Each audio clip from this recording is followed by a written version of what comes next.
ইফালে ৰঙালীৰ আনন্দ উৎসৱৰ মাজতো অব্যাহত আছে মন্ত্ৰী নেতা প্ৰাৰ্থীৰ ব্যাপক মাৰাথান নিৰ্বাচনী প্ৰচাৰ তেজপুৰত আজি শোণিতপুৰ লোকসভা সমষ্টিৰ বিজেপি প্ৰাৰ্থী ৰঞ্জিত দত্তৰ নিৰ্বাচনী প্ৰচাৰ সভা তেজপুৰৰ পৰ্বতীয়াৰ লুইটপাৰত নিৰ্বাচনী প্ৰচাৰ সভাত অংশ প্ৰাৰ্থীগৰাকীৰ প্ৰচাৰ সভাৰ পাছতেই তেজপুৰ চহৰত এক ৰোড শ্ব'ত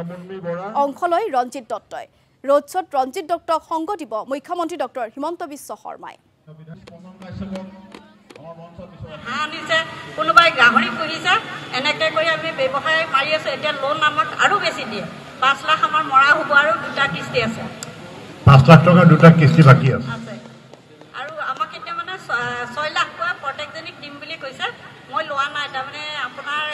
কিছুমান দুখীয়া আছে তো এনেকে কৈছে এই চৰকাৰ আপোনালোকক এই ধৰণে সহায় কৰে হয়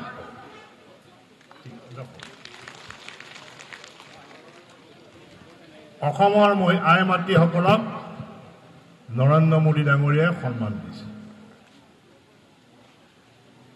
আগৰ আপোনালোকে গোটৰ কথা চিন্তা কৰক যে 2011 চনৰ 14 চনৰ গোটত মাত্ৰ 5 লাখ টকা আপোনালোকে পাইছে আৰু আজি আপোনালোকে গোটৰ দ্বাৰা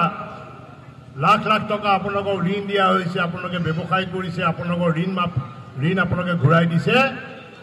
আৰু আপোনালোকে এতিয়া লাখপতি হ'বলৈ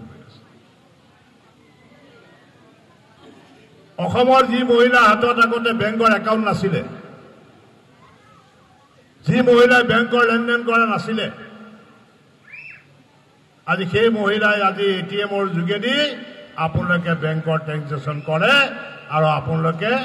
গুগল পেৰ যোগেদি আপোনালোকে লেনদেন কৰে এই ব্যৱস্থাটো আনি দিয়াৰ কাৰণে নৰেন্দ্ৰ মোদী ডাঙৰীয়াই